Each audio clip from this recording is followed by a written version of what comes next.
what a lot of these creators are seeing when they're thinking about the boost in earnings is a mix of both those advertising RPMs and then the audience-driven payments, which are quite significant. And so I think what folks have found is the payments are actually really consistent and far more consistent than advertising, which is subject to seasonality and demand and all the other ingredients that impact RPMs. So this is actually something that I think has been pretty stable. Welcome to Creator Upload, your creator economy podcast. It is Lauren Schnipper, and it is 2026. And I'm Joshua Cohen. Lauren, Yes. that beautiful background you're in would have you believe it's a different year. It would. So I, as one does, I'm very into using, AI for very strategic sort of purposes and not just like the slop that we're seeing everywhere. Correct. And I'm really into making it obviously AI. We're going to get into this a little bit. Or if it's not AI, making it obviously not, in other words, mistakes. And so, listen, I said a background to ChatGPT that represents the new year, and it said 2024. And so that's the way AI feels about this new year, that it's 2024. What did you do for New Year's Eve? Nothing. My break, as you might be aware, was pretty kind of not great because like everybody got the flu. And so traveling with the flu with kids is great. And so we just stayed home and I just cooked a lot of food. And didn't make it to midnight. And if you want to hear a play-by-play of that, just give Lauren Schnipper a ring. If you talk with her for more than 30 seconds, she'll give you the whole rundown. Sure. Josh actually, Josh and I have the same birthday, and he actually didn't say happy birthday to me this year. So it's not entirely accurate. Actually, in any it's case, actually completely accurate. On New Year's Eve, you know what a lot of people did? Went and saw the Stranger Things series finale. Yeah, that was a thing. Mm-hmm. And here's what's interesting about this and why I wanted to bring it up. So it brought $25 to $30 million approximately into the box offices. But people, in order to go see this movie, they didn't buy tickets. They actually bought concession vouchers to then use at the theaters. So for popcorn? For whatever they wanted. Popcorn, hot dogs, sodas, ices, and more. By the way, I went to a screening, side note, dear friend of mine, Fortune Feimster, big comedian, and she had a screening of her last special. This is like 6 months ago, and they had like all this like movie theater kind of like goodies and stuff. And so I'm like, I got my Milk Duds and my popcorn. And I realized that the Milk Duds in the movie theater, on the occasion I get them, I've probably been there for 2 years because hers were so fresh and like you could actually bite into them. They're not supposed to like crack your teeth. Side note, go on. It was like a revelation. I'm like, this is amazing. They were real Milk Duds, but they were like purchased probably that day. Go on. So the finale was released in around 600 to 620 theaters. About 1.1 million vouchers were sold to reserve the seats. Wow. What is interesting here is like why they did it this way. So one, basically all of that revenue is going straight to the movie theaters. So it was a gift to theater chains from Netflix. So that's one reason. It was a way for Netflix to ingratiate itself to movie theaters. Sure. Another reason is Netflix just wanted to have as mass of a marketing event as possible. So they're not going to orchestrate some complicated distribution deal with these distributors. They just want to get it out into as many theaters as possible and have it create as much PR opportunity as possible for the series finale and the excitement and hype and etc. What they also didn't have to do because of this was they don't have to pay any residuals to any of the actors or any of the creators of the show, which presumably the Duffer Brothers and all the major actors on the show were at least tacitly okay with this. They haven't come out saying they were against it, but at least tacitly okay with this because they realized it would be a huge marketing opportunity and really cool to see this series finale in theaters. Right. But I think it just shows this like kind of ingenuity that Ted Sarandos has and a willingness to kind of like play around the edges of rules with Netflix in terms of theatrical releases. And I wonder if this could be an interesting just precursor to the different types of just economic machinations that Netflix and theater owners are going to go through once Netflix owns Warner Bros.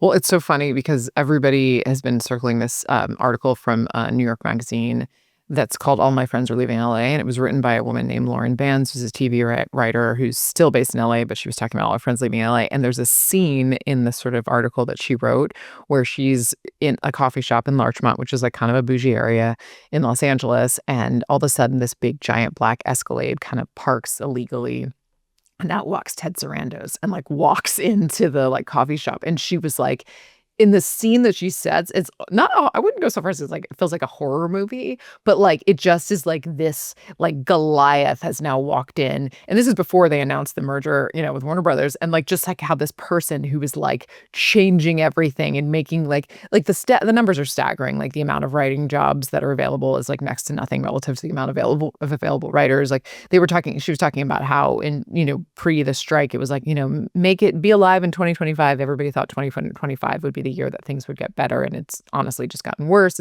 It's really upsetting just because like the downfall of Los Angeles, the industry is it's you know, the trickle down effects, the bars that don't have people in them after they're shooting, you know, TV shows and this and that. But I don't know, I just, the image of this guy like walking into this coffee shop, like, you know, and everybody was just like, it was like a cold whiff of air coming in. Like it was just very, I don't know, it's really seared in my brain. I highly recommend reading it. Sounds like a good premise to an A24 film. Yeah, kind of. Fascinating. Well, Happy New Year, Josh. Happy New Year, Lauren. So we are coming into our 6th anniversary, which is actually insane. And we're still here. We're doing it. We're alive. And I'm excited to be here. We have Jordan Newman on today, who's the head of content partnerships at Spotify, which is awesome. They just announced a ton of new initiatives, specifically around podcasts, but video in general. And people making money, like a lot of money on video podcasts on Spotify. So he's going to go through all of those. We really like broke it all down. So excited for that. But before we get to that, I just want to quickly talk about Adam Mosseri, sort of head of Instagram, did this huge, I don't know if it's a manifesto, but it's like, it was a huge note on Threads that you have to like click on to like see it bigger, just talking about AI. And I actually found it very interesting. And dare I say, like, I've been talking about some of these things. I did a post on LinkedIn, right, like on December 31st, just like talking about a little bit about the AI slop that I'm just seeing on LinkedIn specifically, and how it's just starting to get really grating when you just see posts, regardless of the content, that are so clearly manipulated by AI. And the formatting is so obvious every time. And it's just it's making me like cringe so badly. And so I'm just sort of craving imperfect content, whatever that looks like. And he's kind of talking about this, and a few things that he said that I thought were really interesting. Talking about creators, it's like he said, everything that made creators matter, the ability to be real, to connect, to have a voice that couldn't be faked, is now suddenly accessible to anyone with the right tools. Deep fakes are getting better and better. AI is generating photographs and videos indistinguishable from captured media.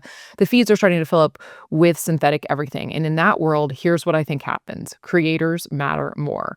The bar is going to shift from can you create to can you make something that only you can create? And that's the new gate, the raw aesthetic. And that's what I'm sort of like focused on, the raw aesthetic. And like, I thought this was interesting too. He said, unless you're under 25 and use Instagram, you probably think of the app as a feed of square photos. The aesthetic is polished, lots of makeup, skin smoothing, high contrasted photography, beautiful landscape. That feed is dead. People largely stopped sharing personal moments to feeds years ago, which I thought was very interesting. Like nobody's really this happened to Facebook a while ago, where like nobody really is doing personal moments. The personal moments, if they're happening on Instagram, are happening in stories. And he was just talking about how, like, quote, but flattering imagery is cheap to produce and boring to consume. People want content that feels real. He said savvy creators are going to lean into explicitly unproduced and unflattering images of themselves. In a world where everything can be perfected, imperfection becomes a signal. And I just think this is like so interesting. He also talked about how like they're in a race against, like, they're going to get worse at distinguishing like what is an AI image, where more what they should be focused on, it sounds like what they're doing, which I really like, is like actually calling out what's real and is not using AI, as opposed to what is using AI. And that's going to be like actually easier to sort of potentially kind of do versus those that have AI. And I just want to say, like, I don't know if you read my LinkedIn post, because it basically says this. Like, I don't want to, like, I mean, I'm like kind of a big deal, but like I 100% am on board with this. Like, I just feel so strongly that like it's starting to really, for those of us that are like forever online and consuming content, whether it's on LinkedIn, whether it's in our feed, like super polished content is starting to just be really gross. And like, I'm over it. Like, it's so obviously, even if it's just a quick filter, even if it's just whatever, like who cares anymore? Like, it's just so boring. And so I think we're going to see this sort of like people that lean into really raw, authentic content anywhere are who is going to win right now. And then I'm sure we'll see a pendulum slip the other way, but like I'm here for it. Isn't this kind of like a debate, though, about whether or not free will exists? I mean, Like, sure, go on. sure, you can believe free will exists, but if you don't believe free will exists and you are really ardent in those beliefs, you could say that the idea of arguing about whether we have free will or not was predetermined.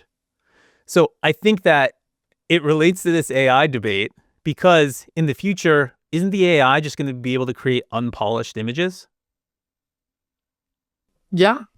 But I think it's going to be like, it's like, and whether or not it is true and you can determine if it's true, but I think it's like starting to be like a bit of a flex to not use AI, like very proudly being like, I'm not using it. And I think it's maybe less about whether or not AI is going to be able to do it, but whether or not you are going to publicly say like, I am in a world where I'm not going to do that. Right, but isn't the AI going to quickly become so good that it's going to be able to replicate those types of images and videos as well? Of course. But I'm sort of just talking about, like, oh God, I hate the word authenticity, but like, authenticity and like what people are going to do. And like I think there's going to be creators and people and individuals who are going to stand on ceremony and say, this is what I am standing up to do or not do. I don't know. Listen, it's all terrifying. I don't know. I mean, you and I were at Adobe Max, and the thing that like, terrified me the most was not like the fact that they could immediately turn a beautiful bird into a bird with flowers instead of wings, which I thought was like amazing and beautiful, but like zero use case for that. It was more the fact that like there's a photograph of a guy and his eyes are kind of this way and you could turn it this way and there's no possible way for you could tell that's not real. Yeah, 100%. And that's what's scary. And so and the lack of accountability, the lack of discussion around like we should all be noting that or like making that more visible and is what kind of makes me quake in my boots a little bit. But it's going to also, I think, I think about this as like as it relates to kids and like how they're learning to like create, whether or not it's a first draft or whatever. I just think we're going to get into a world where things are going to become a bit more analog potentially because people are going to be like, you've got it. What are we doing if we're all just like pumping a thing into AI? I don't know. I just think in a world where you're able to do the kind of stuff you just described, and in the world where Meta, Instagram's parent company, is contributing to that world and bringing it further and further into reality, that the idea that somehow we're going to fight AI with this authenticity and real and not picture perfect images is a cute short-term kind of solution and strategy for these creators to employ over the next, I don't know, somewhere between 9 and 36 months. But then after that, the AI is going to be good enough to just replicate that as well.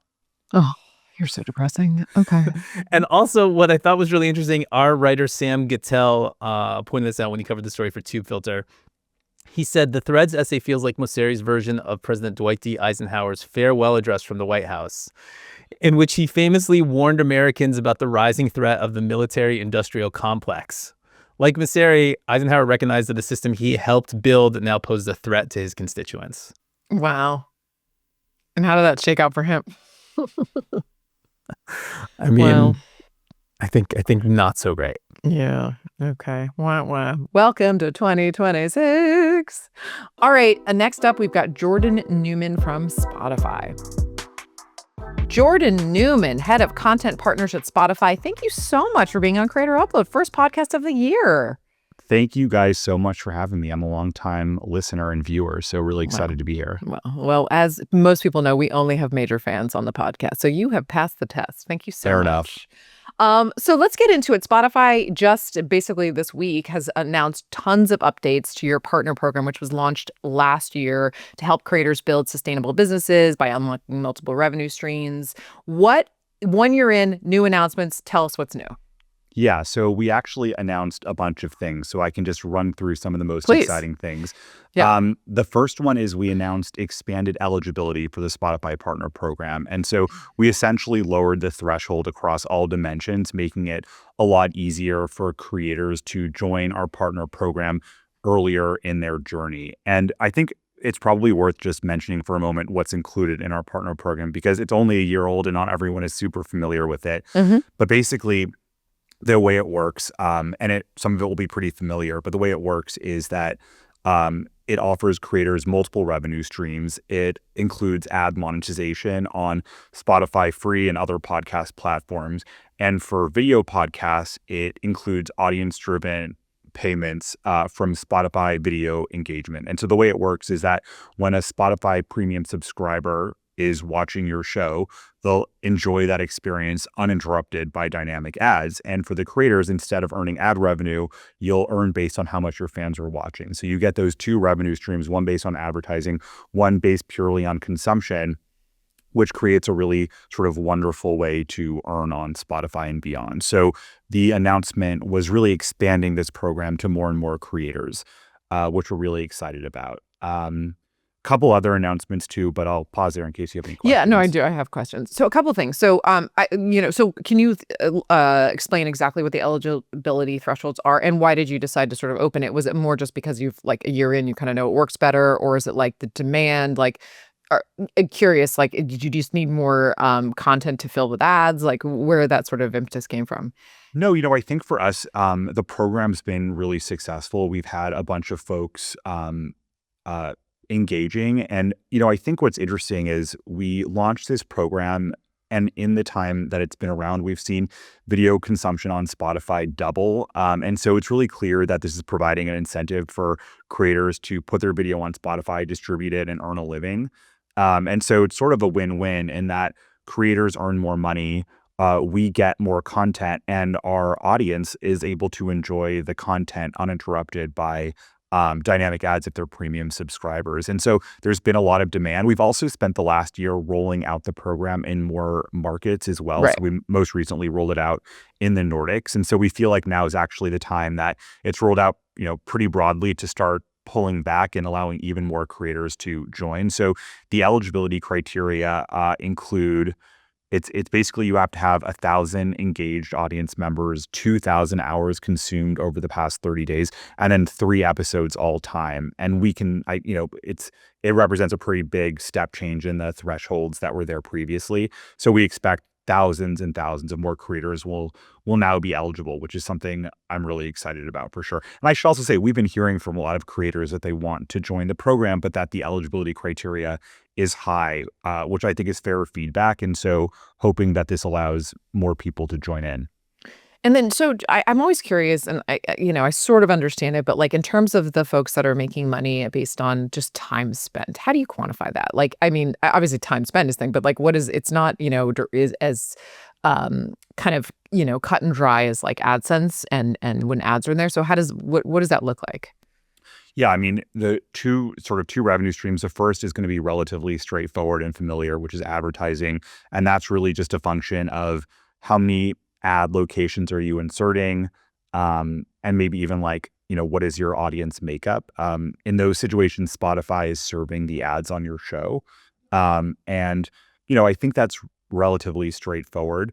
The piece that I think is new and is a little bit more complicated is really these audience-driven payments. And, I think it's really based primarily on consumption. And so it's simply just how much people are watching your show. So the hours consumed is probably the biggest input in turn to determine how much money you're going to make.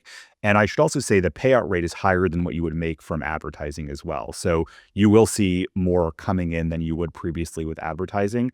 Well, just to push on that a little more, when I look at my insights based and it's on the time spent, am I getting like very, very specific insights? Like you have, 100 hours or, spent on premium. And so you are going to get X number of dollars. And is that sort of, because as we know, AdSense can kind of go up and down depending on the year. Like January is a very... Totally. I think what our partners really like about the audience-driven payments is that they are quite consistent. And actually, one of the unique things about the Spotify audience compared to other platforms is that our audience is really consistent. You have people coming back to the same shows week after week after week. As a user, when you sign on to Spotify, one of the first things that you'll see is the content that you've watched or listened to previously.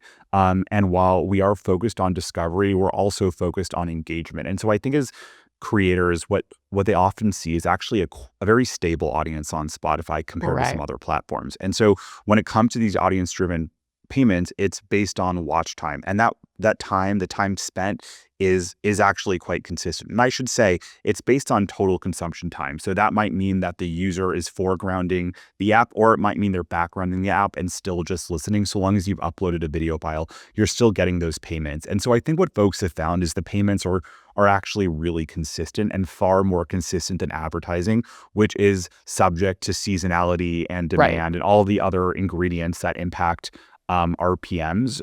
So this is actually something that I think has been pretty stable. And we do have a great analytics platform, which gives you obviously your earnings and your consumption time and all of those great things, so you can understand sort of how it all comes together.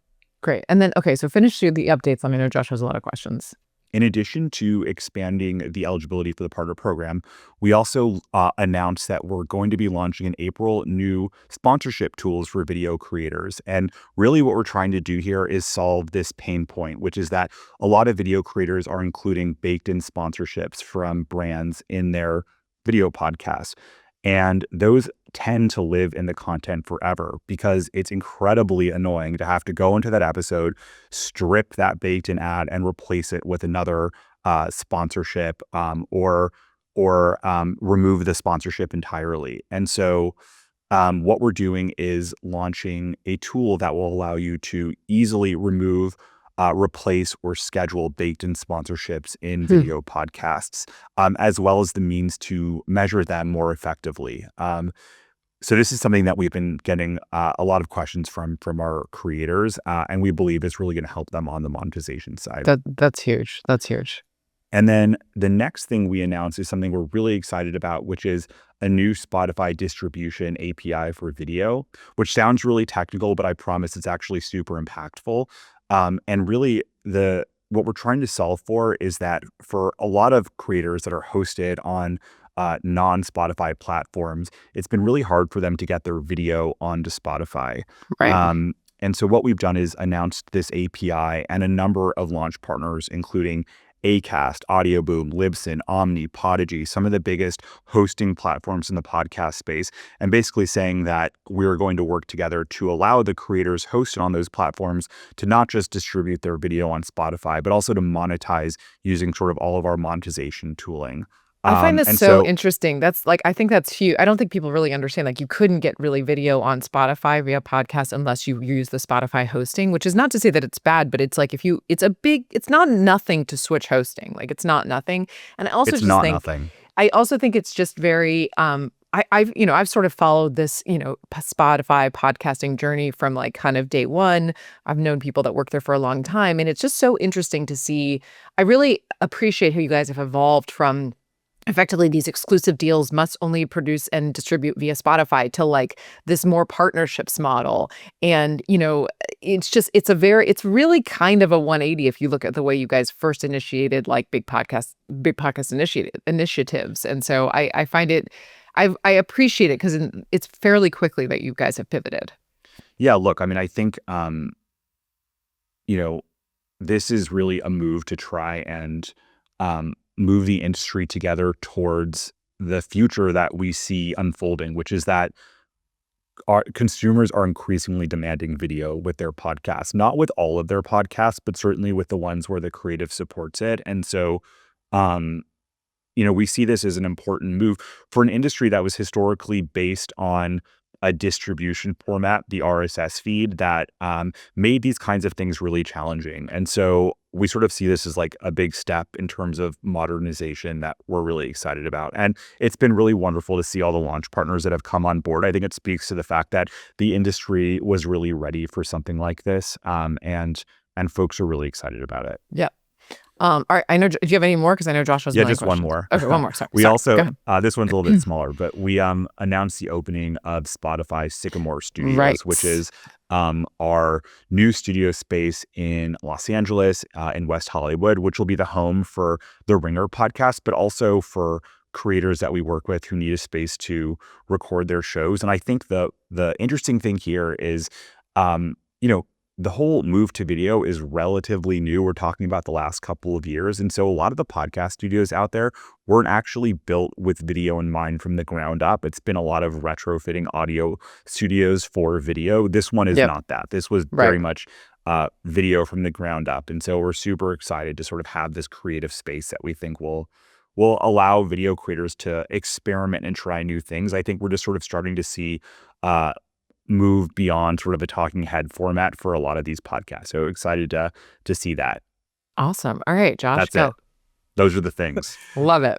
Jordan, thanks so much for coming on. Great to see you again. Super stoked about a lot of these announcements. I want to talk to you about some of the RPMs that creators are seeing. So you had this press event recently to announce all of these new initiatives where Chris Williamson, Joe Santagato, and a few other big podcasters on Spotify were present at the event. And they were claiming that they're seeing 2 to 3x higher RPMs on Spotify than on YouTube. Especially one of the international creators was saying he sees more than that. Can you just speak to that? Like, one, how is that possible? And two, is that a universal phenomenon that's happening on Spotify where creators are seeing higher RPMs on the platform? I think that the element to consider here is that unlike other platforms, our share of premium subscribers versus free users is actually very high. And so it's not unusual for a podcast to have most of their consumption coming from premium subscribers. And so I think what that means is that when you're looking at your revenue mix as a creator, you're actually seeing quite a lot of money coming in from those audience-driven payments versus through advertising. And because those audience-driven payments are often at rates that are higher than advertising, you're actually seeing quite significant earnings and stable earnings beyond what you would see. And so I think for a lot of creators, they look at these payments as sort of this incredible boon that just kind of started from nowhere and was really boosted their RPMs. And so I do think our advertising RPMs are super competitive as well. But I think that what a lot of these creators are seeing when they're thinking about the boost in earnings is a mix of both those advertising RPMs and then the audience-driven payments, which are quite significant. That's super interesting. Can you speak to like what percentage of someone's subscription goes into this pot that's then distributed with these creators? Yeah, look, I don't think the right way to think about it is a percentage of subscription. I think over the past years, Spotify has been adding a lot of new features for our premium subscribers. Maybe one of the more notable ones is free audiobook listening hours. I don't know if you guys have been taking advantage of that. It's definitely one of my favorite perks. And now I think another love one it. is, No, I actually love that feature. Go on. yeah, Mhm. it's really fun. It's definitely converted me into an audiobook listener. But another one now is being able to watch these video podcasts uninterrupted by dynamic ads. And so, I think like what we're seeing is just us increasing the value of being a premium subscriber on Spotify. And so, the payout rates are significant. And what I should say also is for any creator who is thinking about joining the program, we'll just tell them how much we think they're going to make from our partner program. We don't try to hide it. It really depends on a number of factors: the length of the show, the size of the audience, the mix of their users. And so for a lot of these creators, Chris, Joe that you mentioned, we spoke to them and said, here's how much we think you're going to make. We think it's the right decision for you. And I think in most cases, the earnings exceeded what we thought they would. And you're able to make a more accurate prediction of the potential revenue for these creators because this subscription revenue that's coming to Spotify is more predictable than the varying ad rates or the different vertical that the creator might be in with varying ad rates for those different verticals. It's exactly right. The audience-driven payments are extremely consistent, and so they're actually quite easy for us to predict. And we pull back the curtain for the creators who are interested.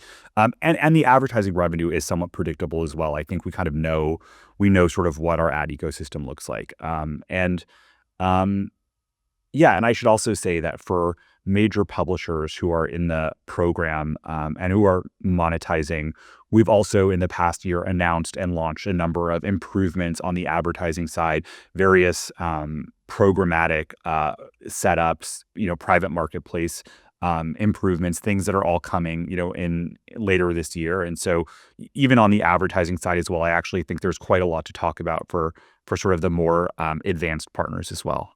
That's super interesting to hear. I want to also talk to you about, there's obviously been this boon of video podcasts in the last couple of years. And then there was a study by Oxford Road and Podscribe that actually said that, at least in terms of YouTube podcast views, they're 18 to 25% less effective at driving purchases than audio podcast ads. Do you see that same activity on Spotify, or that same user behavior on Spotify? And also, do you think this is just a kind of like short-term latency that we're experiencing as more people get adjusted to consuming more podcasts on video? Or is this something that's inherently more valuable, just will always be for audio listeners because of just the consumption habits and what we're thinking about in our mind and everything when we're listening to something versus watching it? Yeah.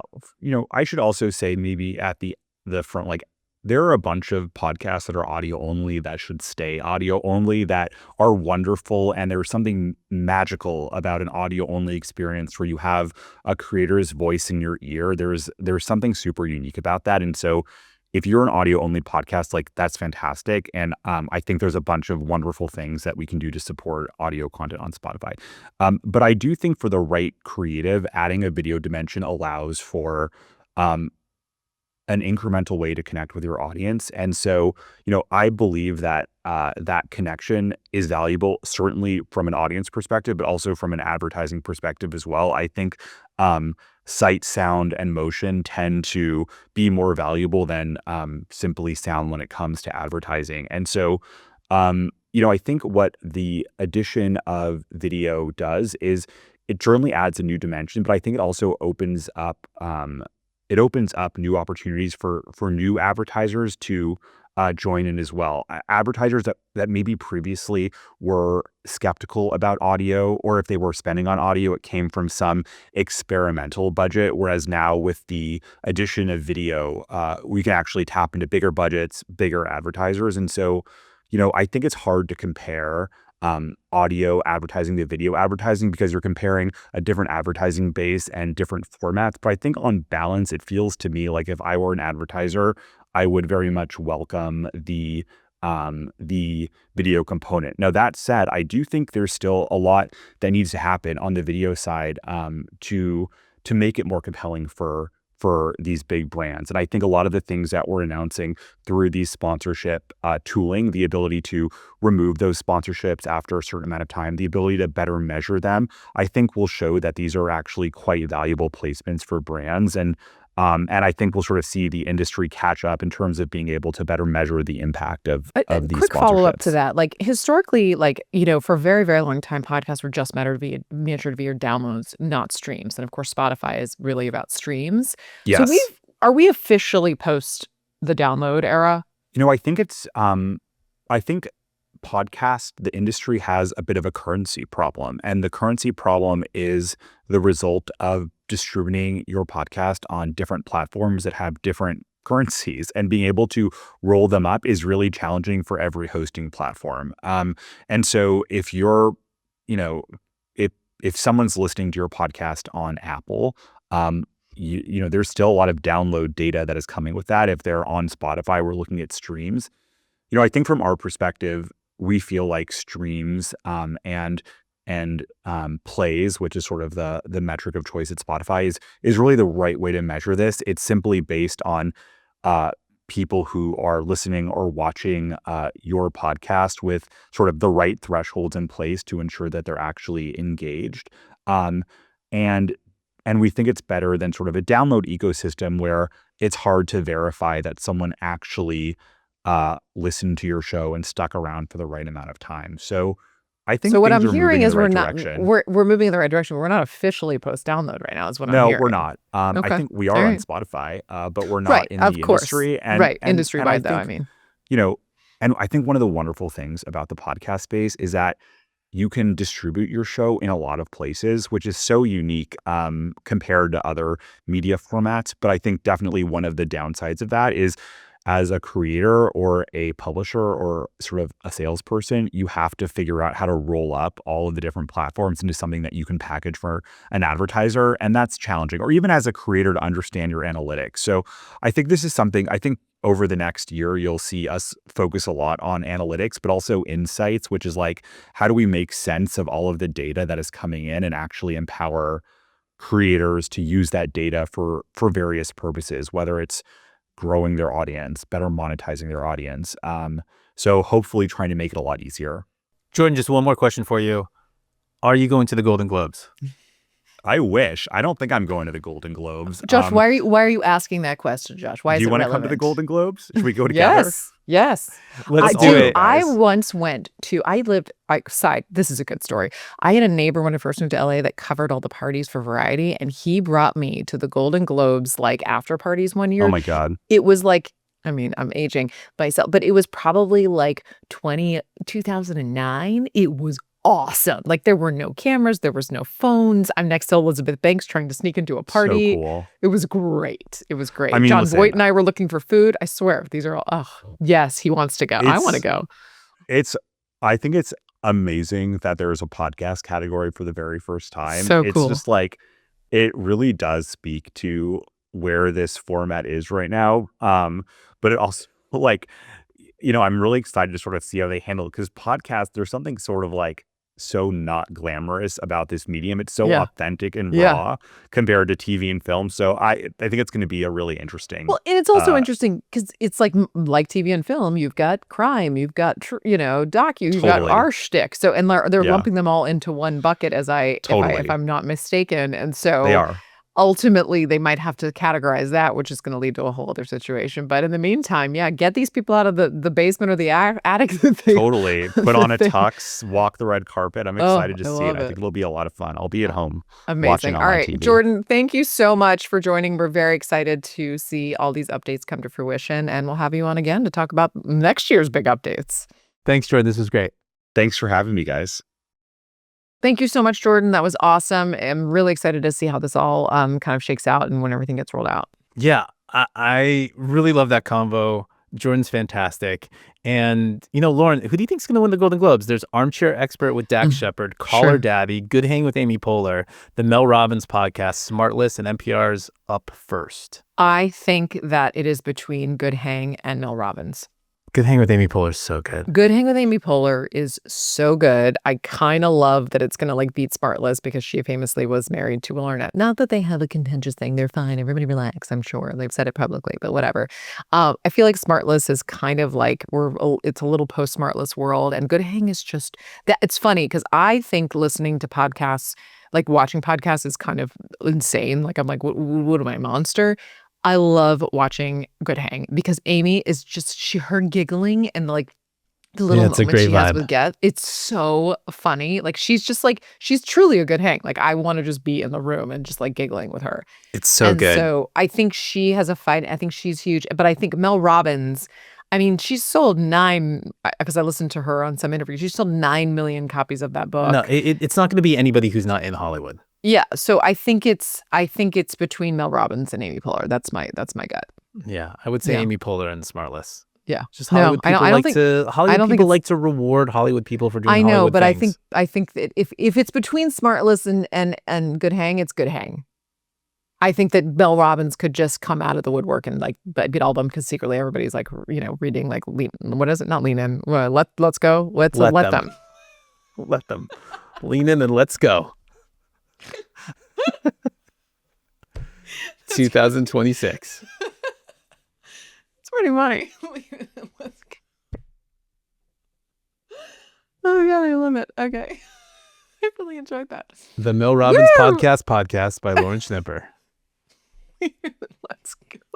I think it's actually kind of great. I think I'm onto something. It's good. Yeah, I think you're onto something. Good. Oh my God, I'm sweating. Okay, Josh, any uploads and downloads? First podcast of 2026. Starbucks doing an official MrBeast drink. You got to bring it. When we're not going to talk to MrBeast, it's coming between. It's a large deal between Starbucks and MrBeast holding company, MrBeast Industry, a deal that puts Starbucks kiosks smack in the middle of season 2 of MrBeast Amazon competition series Beast Games. So Starbucks leaning in, which premieres this week. And the drink premieres, I think, this week or next week. Awesome. It'll be interesting to see how that fares in Starbucks stores. Absolutely. First time Starbucks leaning in Duncan has been leaning in for a while with Charlie D'Amelio, Nick Giovanni, Cypher PK, and more. First time Starbucks has really gone in deep into this creator world. Feels right. Love it. All right, Josh, I think we did it. Lauren, I think that's it. I'll see you working on the tagline for Lean In, Let's Go, the Mel Robbins podcast. I think that is the tagline. We'll workshop it a little bit. If not there, next week on Creator Upload. Today's show was produced by Lauren Schnipper, Joshua Cohen, that's me, and Adam Connor. It's edited by Adam Connor too. Original music is by London Bridge. You can check him out on Instagram at London Bridge Music. Make sure you subscribe to Creator Upload right here on YouTube, on Apple Podcasts, as well Spotify, or wherever you're listening. While you're there, give us a rating and leave us a comment. If you want to talk, hit us up at info@creatorupload.com. If you like our show, recommend it to a friend. If you love it, just tell everyone. Thanks for listening to Creator Upload, and we will be back next week.